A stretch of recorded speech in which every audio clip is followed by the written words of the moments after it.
which is all good. Are we live? No, hang on.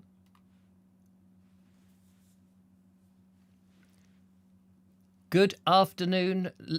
Are we live? Good afternoon, ladies and gentlemen. Welcome to another... I nearly did it. I went over and just looked, and there we are. Not on my screen. We have started. We have.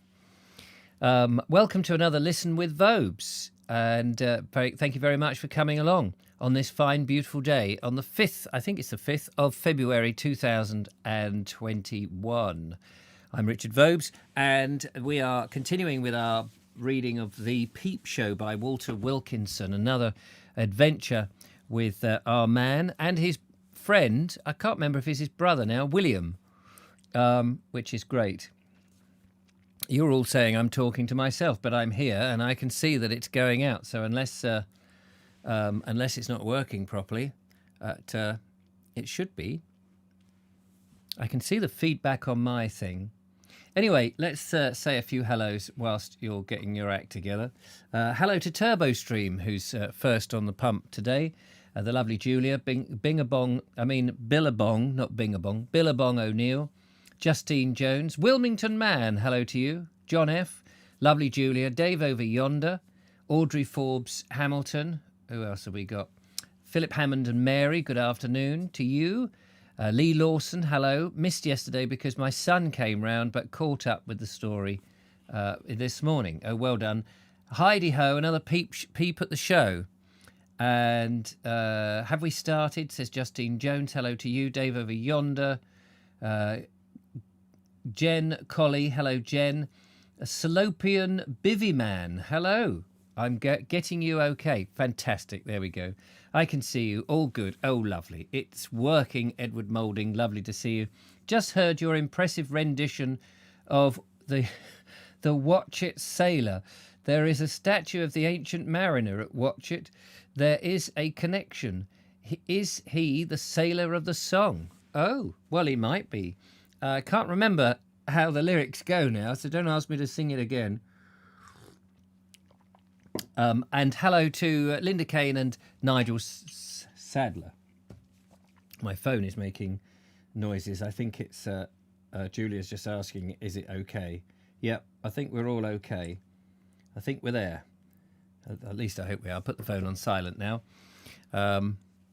Good. Okay.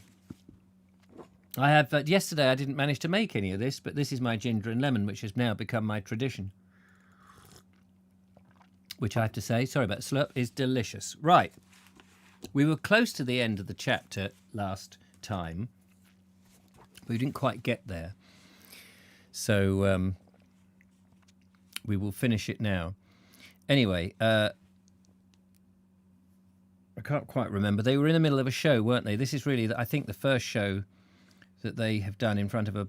Oh, no, they've done a few shows now in front of a few people, but I can't remember where they were exactly. Somewhere at Porchester or somewhere. Not Porchester, Port something or other. I just caught a glimpse of the word. Porlock. There we go.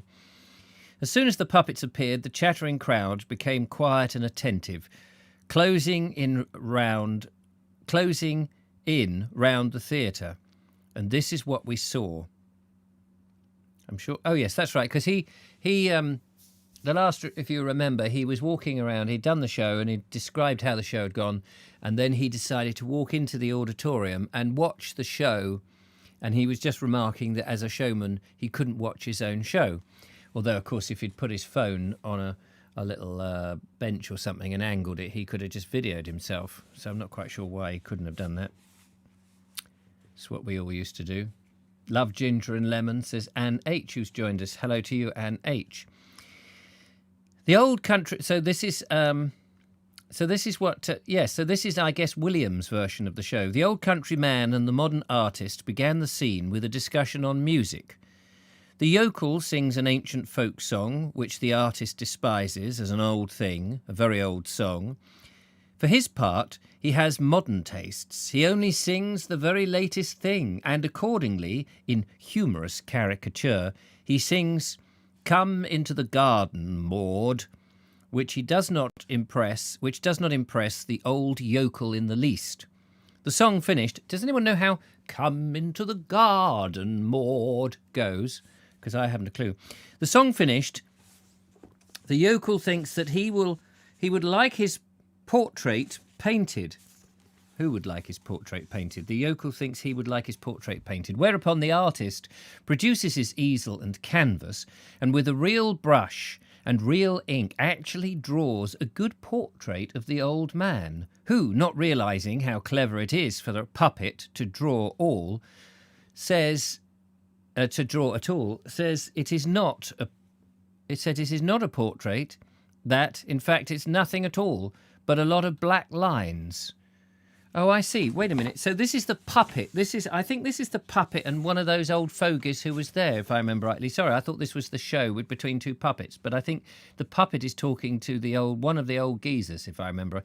So I should have gone to the end of the chapter because I've lost the momentum on this, but we'll pick it up at the beginning of the next chapter. I'll just read the words and keep my mouth shut. I'm not quite sure how that works, by the way. But anyway, so he says it's just a load of old black lines. Naturally, this leads to an argument and then into a fight, which is ended by the old man seizing the canvas and smashing it over the artist's head so that he finishes up wearing it as a collar. As I went round, so this, I don't understand. I don't really understand. Anyway, but whatever.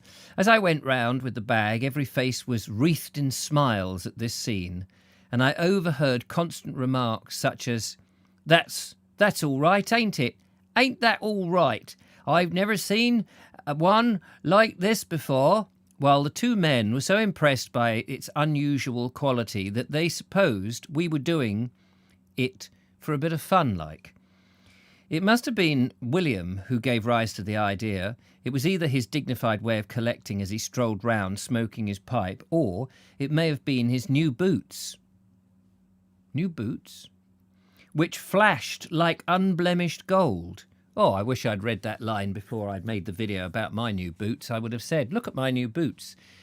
They flash like unblemished gold, and had come from Piccadilly, an unusual shopping district for Punch and Judy men. By this time, the town band was assembling and trying its instruments, so we packed up our theatre and felt very much the real thing as we retired into the bar of the Castle Hotel to cool our burning throats with a glass of Devon cider. Here we talked with a horsey individual who understood well the requirements of our show and gave us useful information about the road to Lynmouth and the places at which we could stay on the way. We arrived back at our camp as it was growing dark, and with the feeling that we had quite enough adventures for one day. It is good fun doing puppet shows, but after all it is something of an upheaval and a nervous strain for two respectable young men to become travelling showmen, and we were glad to crawl into our dog kennel of a tent, slip into our sleeping bags, and enjoy a sober supper of buns and cocoa. There in the corner of the field we were in snug quarters, but criticised the farmer a good deal who had put us into this stony field instead of the one that we had our hearts set on, a soft meadow full of new mown hay. As we took our supper, we produced our collection bag and wondered how much there was in it. It was a good weight of coin, but would not amount to very much if it was all copper. We were not greedy, but still we had our living to get. We tipped the bag upside down and searched the coins for silver. But alas, they were all brown ones. We counted them out, arranging them in piles of 12 on a saucepan lid, and found that we had 7 shillings and 2 halfpenny. Not a large amount, but sufficient for our simple expenses for the day. One old lady, when contributing, had held up her penny to William and said, "I've got a penny for you. I've been holding it so long in my hand, it's quite warm." We are now on chapter 5, gentle listener, sitting there by the fireside in your Persian slippers and your smoking hat, puffing away on a big, fat meerschaum pipe. For that is how I imagine you. dressed in your finest satin smoking jacket, with a little hat and a tassel on it, and your hair in curlers, and your beard full of crumbs from biscuits that you had earlier, probably Garibaldi's, and some of the flies, or the currants, still dribbling. Anyway, chapter 5. Good day all, says Cooper68. Thank you very much.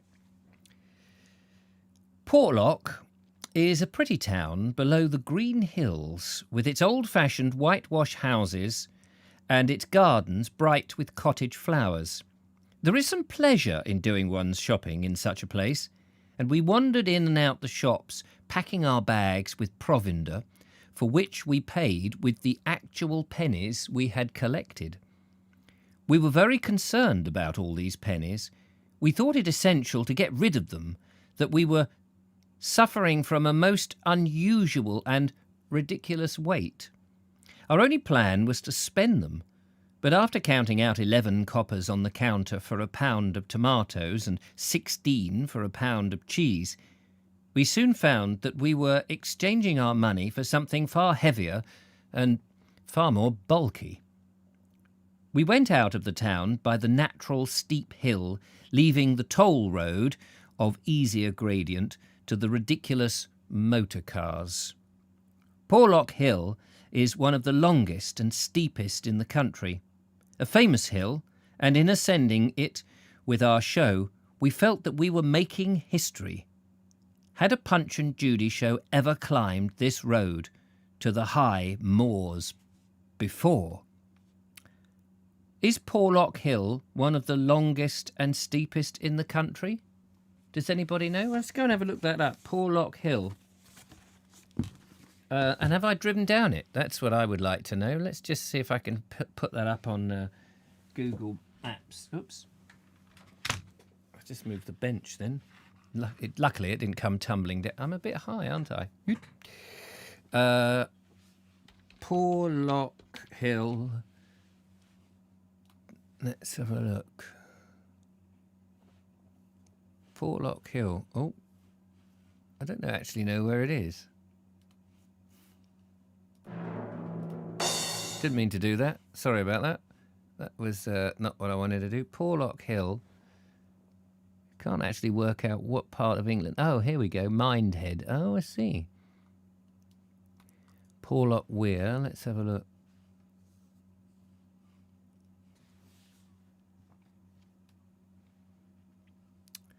Ah. Looks a lovely part of the world, doesn't it? Presumably this is the bit they're talking about, is it? Up here.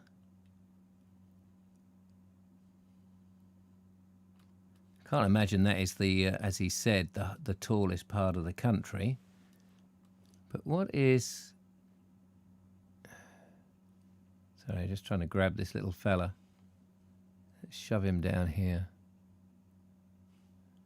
What is that building that we just passed? Oh, there's a load of terrorists. They would have been there. He would have seen those, surely, 100 years ago. It's a bit of a drag, isn't it? Nice old houses there. Bit of a modern thing. Oh, there's a horse, look. 2 horses. Waiting for the Google car to go up the hill. Is that a pub? It looks like a pub. But it's not. And then we go up the drag. Gosh, I bet that was a bit of a journey, though, going up there.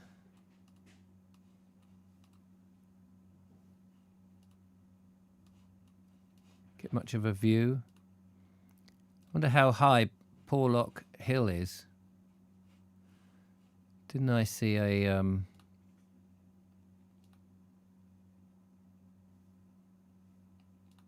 Sorry. Come on. Porlock Hill, how high is it? 340, what is that? 1,141 feet. That's quite reasonable, though, isn't it? Anyway, the road is part of the A39, a long-distance road north-south of Somerset on the Cornwall, though it's not the main route. Porlock is not recommended for caravans or HGVs, who are strongly advised to seek another route. The road has 2 escape lanes. Owing to its gradient, numerous accidents occur on Porlock Hill. The village local museum has an archive of photographs documenting various accidents, or incidents rather, along it. Porlock itself, burning brakes can be smelt from vehicles that have descended the hill. Good God. And here is one such picture. How about that? Anyway.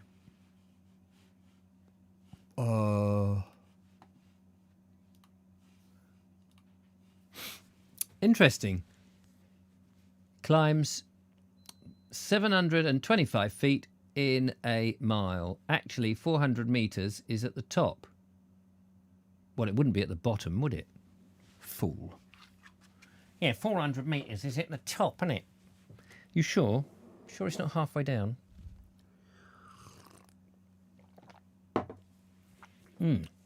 200 metres according to the OS map. Oh, rising to 350. Oh, I see. Now I've followed your conversation. 1 in 4 gradient. Wow. I gotcha. Je comprendais pas. C'est magnifique. And his brothers.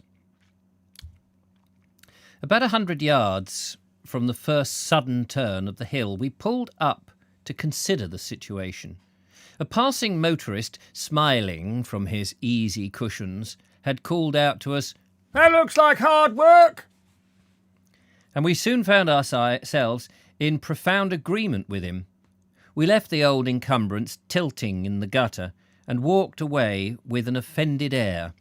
In the magnificent view and some cigarettes we sought forgetfulness.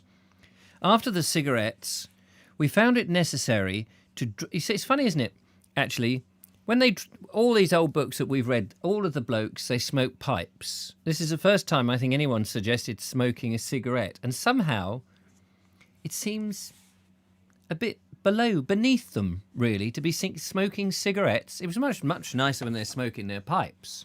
Isn't it funny how a pipe is a sort of just as a bad pollutant and cancerous and all that, but cigarettes seemed much more nastier, dirtier, and whereas a pipe can be quite distinguishing. Oh yes, what puff. That's how I think of it. Anyway, you may completely disagree. Anyway, yes. So they. Having had a few cigarettes, we sought forgetfulness, and after the cigarettes, we found it necessary to draw the view in our sketchbooks. And after our rest was prolonged, while some huntsman and a pack of hounds, who all smelt our vehicle, wandered by. Then, in sober mood, but with grim determination, we pulled off our coats, rolled up our sleeves, and were about to put ourselves to the task again, when we heard a shout of alarm behind us, and saw, on the steep corner of the road below, a motor car come to a sudden stop. We ran down the hill immediately to investigate the trouble, and found that the car, jibbing at the steep gradient, had begun to roll backwards, that the owner was clinging to the brakes, helpless, and that his frightened wife was clinging to him. Having mastered this particular piece of hill ourselves, we set about the rescue of the car with superior feelings. William and I, as proper vagrants, have philosophical objections to motor cars, and we were amused at this ridiculous engine being beaten by the good Exmoor Hill. We blocked the wheels with stones when the wife descended in a hurry of relief and the engine was set going again. We blocked the wheels with stones when the wife descended in a hurry of relief and the engines were set going again. But for all their roaring and blusting and imitation energy, they were futile. And it was not until the 2 Punch and Judy men had applied their shoulders to the wheel that the thing was reversed and set safely on its way back to find the special motor road.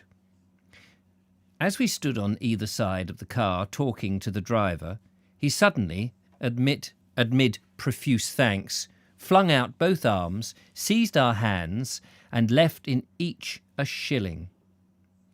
We felt inclined to blush and refuse the tip. We protested, but the man was away, and after all, were we not men of the road with our livings to get? We put the shillings in our pockets and credited them to the account of our earnings for the day. In other words, he submitted it to HMRC. Refreshed by this incident, and with a renewed belief in our powers, we set off again, determined to achieve what the car had failed to do. For 2 steady hours we took it in turns to push or pull, and although we tried 100 different ways, the problem was always the same. Each step was a good stiff pull. Luckily, it was our constant duty as poets to admire the view, and as artists we had to make a drawing or two. It was simply as hungry men that we took our lunch at noon instead of 1 o'clock.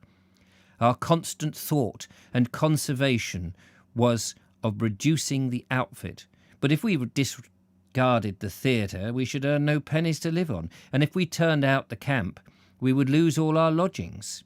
The only rejection I could think of was the interesting works of William Shakespeare in 1 volume, but they were securely packed, and we struggled on with our complete load. The country became wider and higher, the hedges disappeared, and we trudged an open road with moorland all around us, a moorland thick with heather, bilberry, and bracken.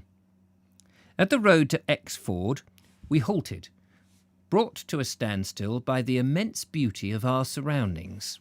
We left the gritty road and wandered about the heather, trying to approach the wild ponies and foals, but the pretty things tossed their tall tails and manes and trotted away from us.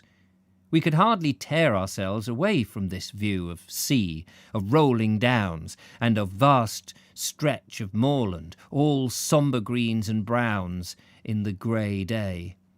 But time was wearing on, and as we hoped to reach a village where we could earn some pennies, we returned to our task. We drank in the high, keen air, as refreshing as spring water, and despite the hard pulling, we progressed buoyantly. At 3 o'clock, after nearly 4 hours pulling, we came to the summit and a signpost, finding ourselves only 3 miles from Porlock instead of the 5 that we had imagined. We had thus progressed about 3/4 of a mile an hour. It was a relief to arrive at the road leading down to Orr and Brendon. It was a further joy to find a notice there stating that it was unsuitable for motor traffic and that consequently we might expect it to have a natural surface, that it would be free of garages, spirit advertisements and dumps of rusty old tar barrels. We were not disappointed. It was a perfect road that runs down to Orr and Brendon, and the Doon country, such a road as might have existed for all time, and not a modern narrow-minded affair suitable for machines. This was a free road, a thing of ups and downs, of turns and twists, of banks and hedges, a road good enough for tramps and pedlars, for poets, for philosophers, a road for us, William and me, with our vagabond gypsy theatre. We'll pause for a moment whilst I have a slurp.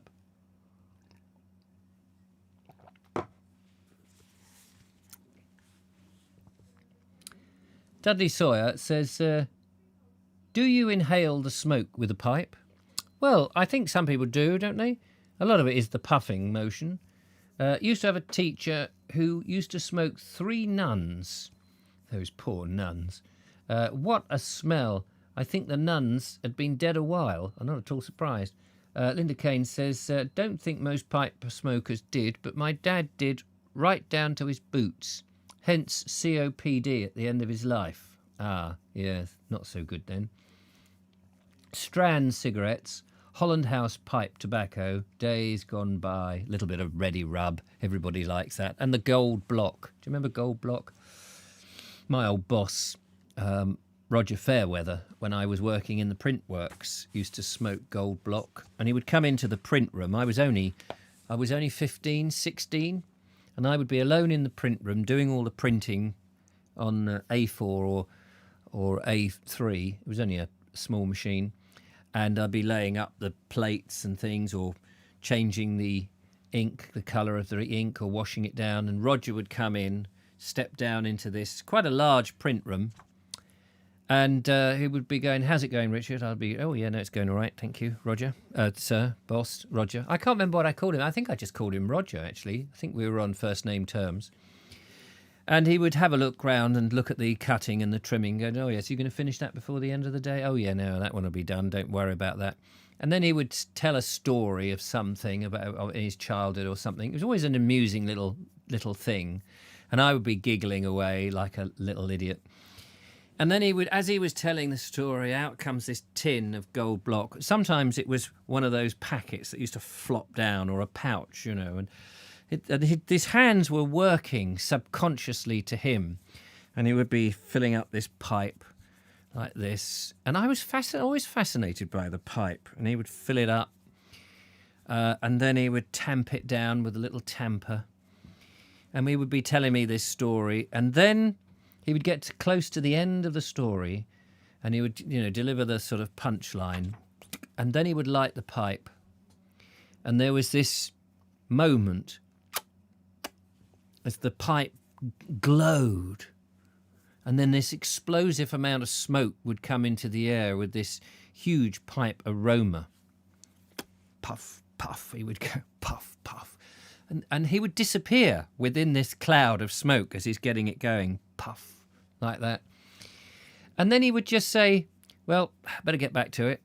And he would turn and go, and the whole cloud of smoke would swirl with the motion of him going.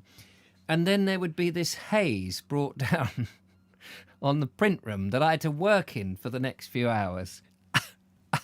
Open the window, get the bloody smoke out. Oh, it was funny. It was funny. I see Richard as a straight pipe man. If we could have pipes, I wish it was safe to have a pipe, because I think that would be, it would be wonderful. And I did like pipes, and when I was a kid, I did buy these pipes, these briar pipes. There was just I must have got infected by it. I did smoke them a little bit, but not taking them down, and not anything seriously, and not like a proper thing. It was I felt it was that little ritual. It was like making tea with tea leaves, a little ritual that you do, and all the little paraphernalia that comes out of it, which I think is very British in its way. And the other thing, of course, Roger would come in, and he would be nosing around at what work's been doing, and then he would have this pipe. He'd get his pipe out, and he would bash it either on on the worktop or on the back of his foot, on the back of his shoe. And then he would just leave these little piles of ash. It was hilarious, really. If you can get 8 cigarettes, surely... Oh, e-cigarette, surely an e-pipe made safer. Yes, that's true. What about a licorice pipe? Yes, that'd be the pipe. I'd just like a big, big one. Those licorice pipes. We did used to have those as kids. Anyway, sorry about that little diversion there. When we passed a wild wood of dwarfed and rugged pines... No, we're not. There's no when in that. Sorry about that. We passed... Why do I make up these letters? Does anyone else have this issue where they make up words that aren't actually there? You just make them up. You misread it. Do you suffer from that? I get this all the time, which is why I pull myself up. I hate it. And I find myself not looking at the words. I don't know whether that's a one-eye thing. I'm sure it isn't. I sort of am looking ahead, and then I've forgotten the words that I was looking at, or it's like they didn't register. It's very irritating. Anyway, We passed a wild wood of dwarfed and rugged pines, and then we hung over a deep moorland valley. We plunged and bumped down the steep road, glad to be done with the uphill work. We splashed through a stream that unceremoniously crossed the road, and at the sight of the clear water we decided to stop and make tea. We followed the little stream till it joined a larger... You see, I've done it again. We followed the little stream till it joined a larger, the Weir water. And here, on the greenest of turf, beneath the graceful young ash tree, by the lively stream that rippled and gurgled and splashed its way over the glistening rocks, we made a gypsy fire and brewed our tea. A great silent Exmoor hill rose before us. I thought they'd just climbed up the tallest hill. You can't have another hill on top of the tallest hill, surely. A lonely hill, wooded with old pines, rose behind us, and the road went way down the green valley by the tumbling stream at the foot of all the other round bare hills. We agreed, with the notice at the top of the hill, that motor cars, with their stenches and raucous noises, were most unsuitable for this clean, harmonious place of bright turf and bracken and the musical waters. We would have stayed willingly in that place for ever, but always the slogan rises before us: we have a living to get. So we packed up our teapots and pursued our way along the open road and turned and twisted with the torrent. He says here we packed up our teapots, plural. So I suppose when they made their little gypsy tea, they both had their own individual teapot, which seems a slightly absurd way of making tea just for two, when one pot surely would have done. But I'm not sure whether William is on the journey with him for long, so maybe he only had a small teapot. Do you ever find yourself thinking these sort of details when you're reading and going, oh, that's interesting? Or does it just go over your head? As we approached Orford, or O-A-R-E-F-O-R-D, it's like or, as in rowing, with an E, Oriford. Is it Oriford? As we approached Oriford, we imagined that it would reveal itself as a delightful little village which would provide us with an audience and some pennies. But on getting there we found only a school, which was closed, and 2 or 3 cottages without signs of inhabitants. Loveliness there was in abundance. Green meadows and trees, and among them the meeting of the 2 rocky streams, the Weir water and the Chalk water. We decided to push on to Orr, which we hoped to find larger, but again we found only a church, a manor house, and a farm, and no sign of an audience. Either place would have been ideal for camping, but we could not think of settling down until we had done our duty as showmen and earned our bread and cheese for the day.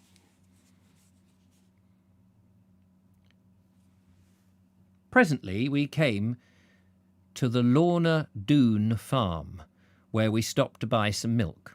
The folk here were curious as to what sort of a thing we were pushing about, and on having it all explained to them, they did not know what a Punch and Judy was. A giggling girl suggested a show. They invited us to camp where we liked and promised to find an audience for us within an hour. As it was all now getting late, we concluded that the gods had arranged this little matter for us. So we put up the tent in a neighbouring field, set up the show outside the Lorna Doone farm, and arranged some benches in front of the audience. For the audience. Some 30 country people gathered round us.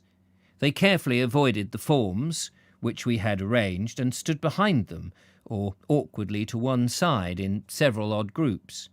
We couldn't persuade them to sit down. I think they were anxious to show that they did not take this sort of thing too seriously. Our performance made them all laugh, all except the baby in arms, who yelled. As for us, coming as it did at the end of our day of stiff pulling, it made us perspire, But we took what consolation we could from the collection, which amounted to 3 shillings and 10 pence. At any rate, we had done our best in this lonely district, so we returned to our tent with clear consciences and rewarded ourselves by frying eggs and bread steaks for supper. Our travelling frying pan was a small one, and the eggs and the bread had to be fried in series, one after the other. This prolonged meal was stretched out a good deal further by smoking and conversation. It had turned to a gloomy evening, and after we had got into our sleeping bags, we opened up the interesting works of William Shakespeare in one volume, and were just going to cheer things up by reading or two from King Lear or Hamlet, when, unfortunately, as if in derision, our last piece of candle gutted out, and we had to settle down to sleep. 3 shillings and 10 pence.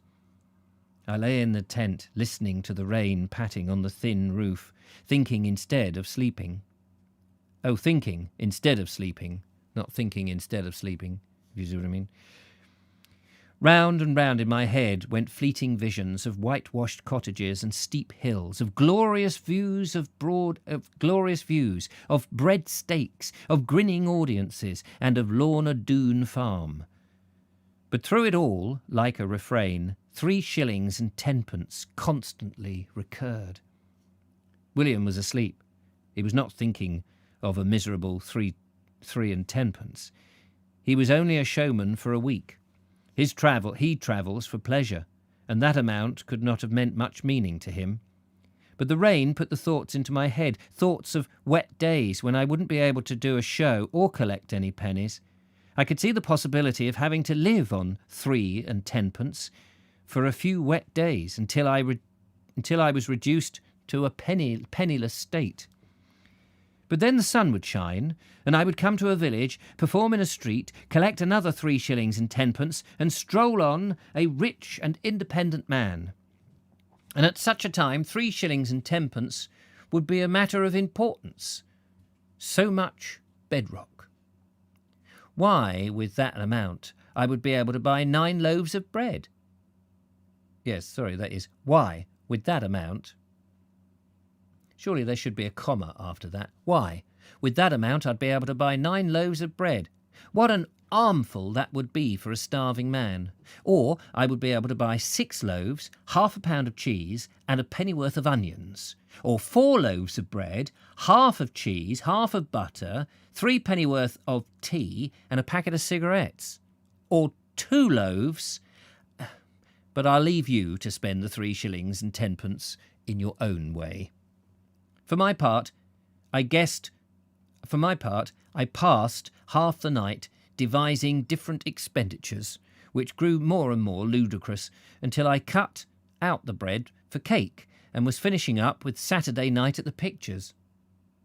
And after all, 3 shillings and 10 pence was not all we had earned.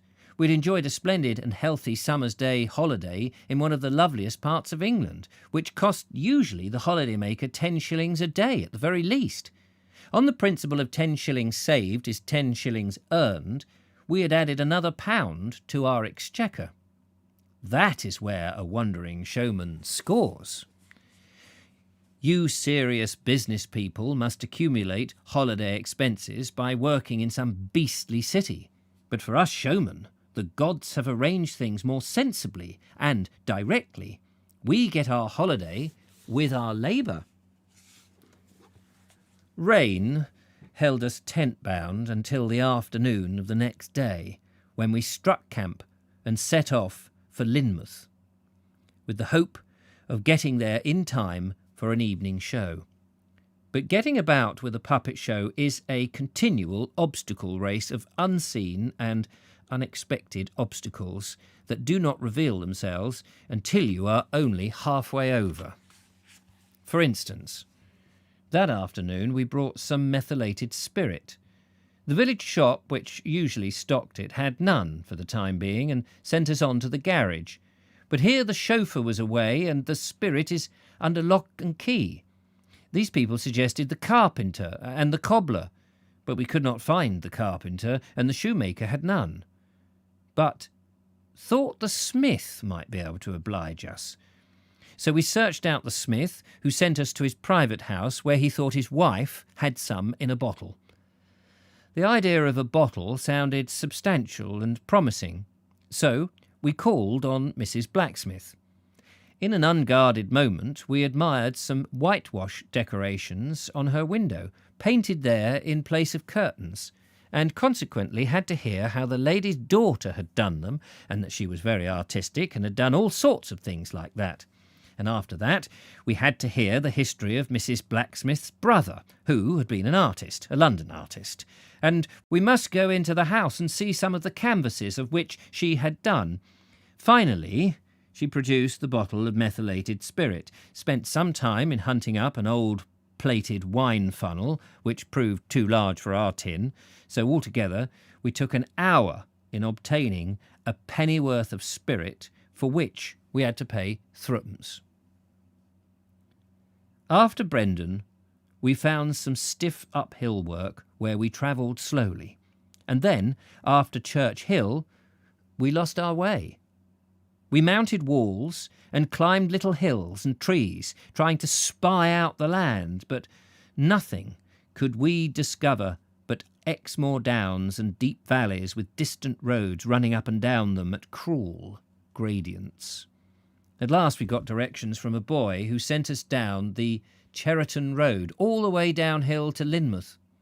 We made a good going down of this winding road, overhanging the rushing, tumbling Lynn, but here another obstacle appeared, as we looked round in despair for somewhere to camp. In all those acres of wild woodland and heather, there was not a level spot where we could pitch our insufficient tent. We searched above the road and below the road, but everywhere, every yard of ground had an impossible tilt to it. All we could find was a bay blasted from the hill by the road workers for their store of metal and tar.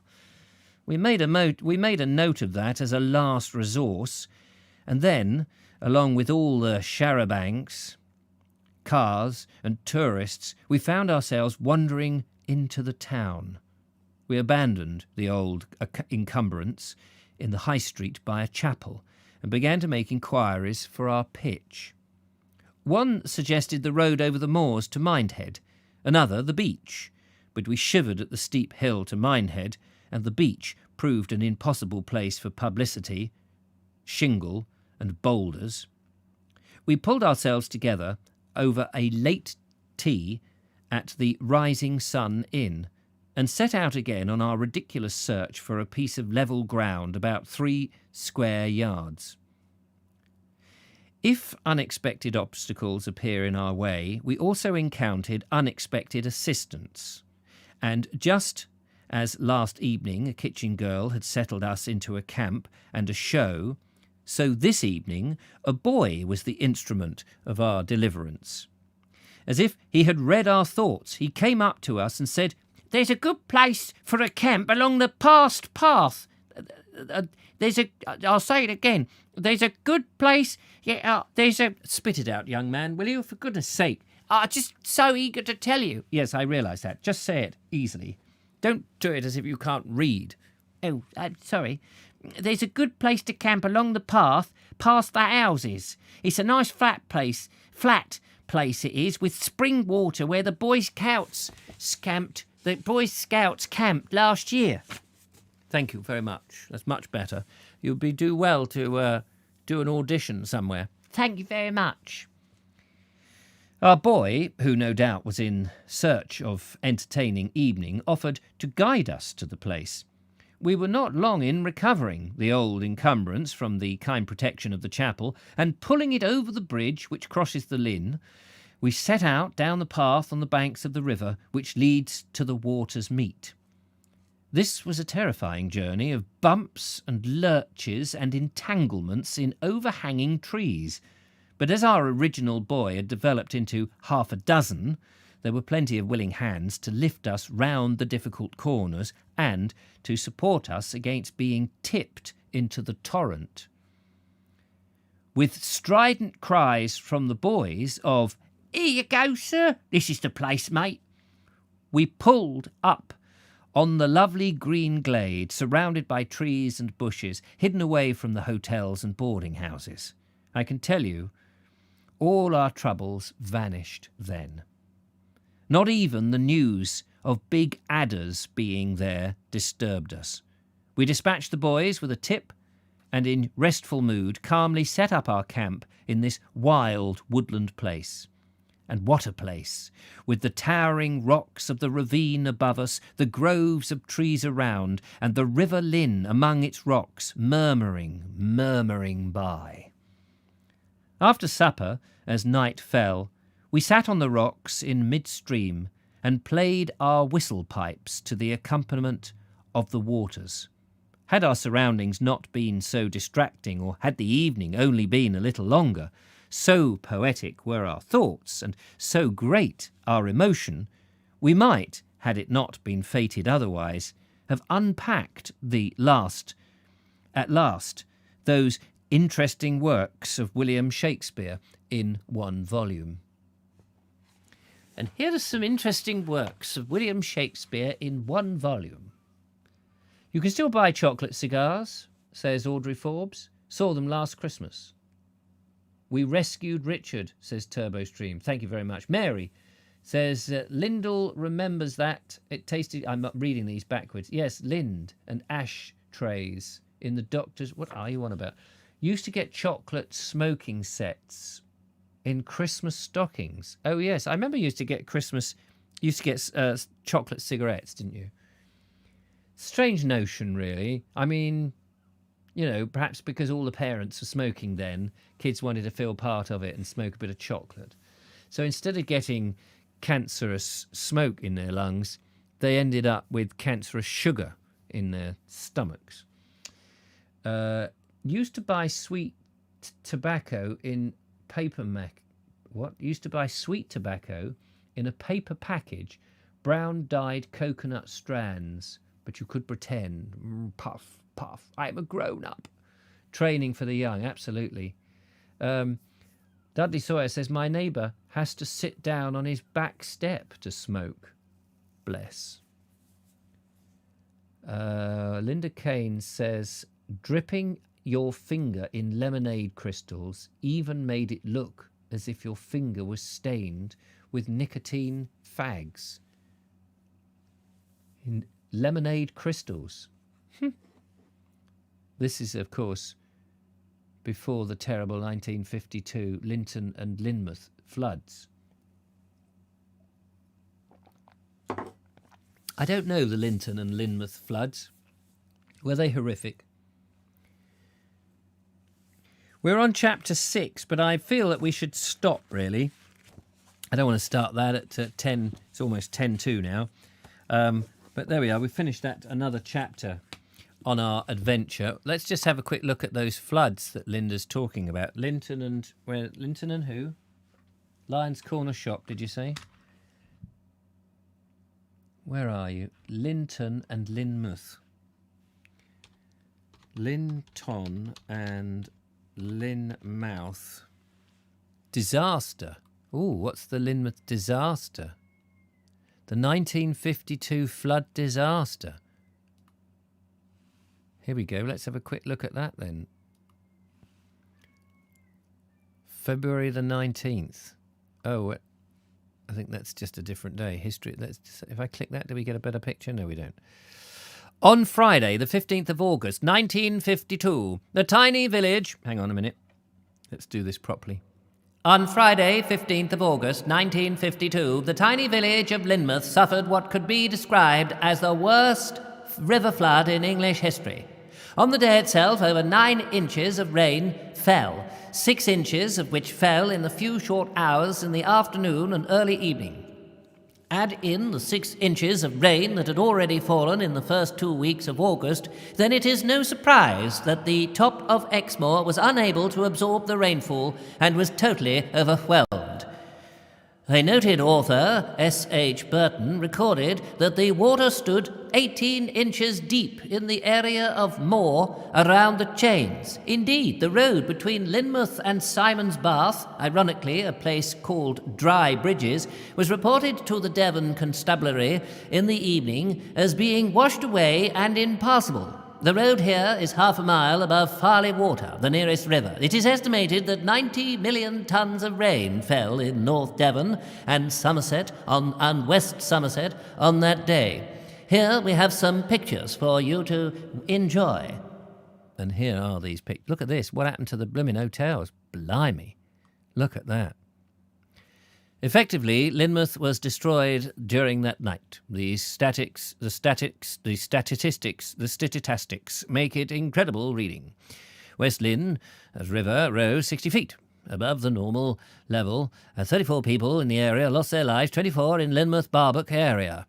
In 1953, the 58th report of scientific memoranda of the Devonshire Association, prepared by specialist Mr. C.H. Dobby, concluded, amongst other points, that the flow of water in the tributaries and branches exceeded the acute catastrophic flood definition for England.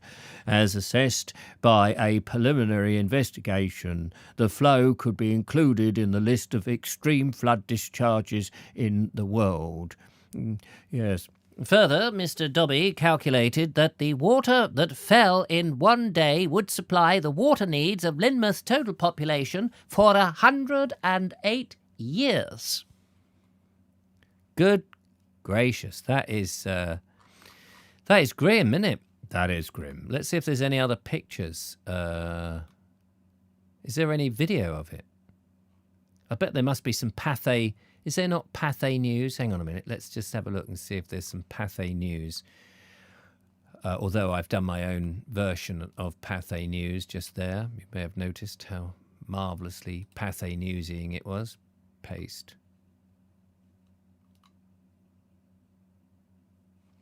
The Lynmouth disaster, 1952. I don't think you'll be able to hear this, unfortunately. You will only through the headphones. Lynmouth was a peaceful holiday resort. Today it is a ruin. Pathé cameraman Bill Jordan was on the spot soon after floods had swept down from the hills to smash the little town. And this is his story. I knew very little about Lynmouth before I arrived. When I looked around, I was almost glad I didn't. Friends had sent me picture postcards of Watersmeet, a beauty spot only a few miles away. It looked very pretty and quiet. It was this stream swollen with rain that became a raging torrent, and it was these boulders that were swept down to Lynmouth to destroy shops, hotels and homes. In one single night, the main street had become a wild, churning river. It was dark red from the Devon soil. When I was there, nobody could tell for certain how many had been killed. We knew it was at least 22. I talked to some of the people who had lost their homes and their friends. They were still bewildered, still unable to grasp that their little town, which some of the locals used to call Honeymoon Town, was now just rubble. They told me of the awful speed with which the flood struck and of the dreadful sound of the water roaring and smashing its way through their homes.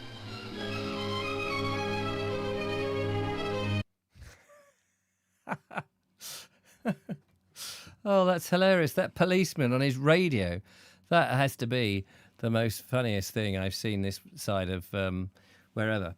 Oh, how about that? Anyway, that's you can look up the rest, of course. I love the very clipped way in which they speak in those days. He had to tell me, he couldn't tell me precisely exactly how it was. However, when I asked him several more questions, he was a lot more astute. I asked him, where did you get that incredible and interesting radio? And he told me this wireless has been with me ever since I joined the force. It is a number 4 XX401. And I said, God gracious, an XX401, that's a collector's item. He agreed, but he said it was very good as long as you don't interfere with the crystals. I said, I'm not interfering with any of those crystals, thank you. Whereupon he got back to clearing out the wreckage. And that car there with end so cleverly cut to a thing. I recall the 1953 North Sea flood. Children taking in clothes to school. Oh, right. There was also a flood in the Netherlands in January 1953. I wonder if it was the same storm. Oh, blimey.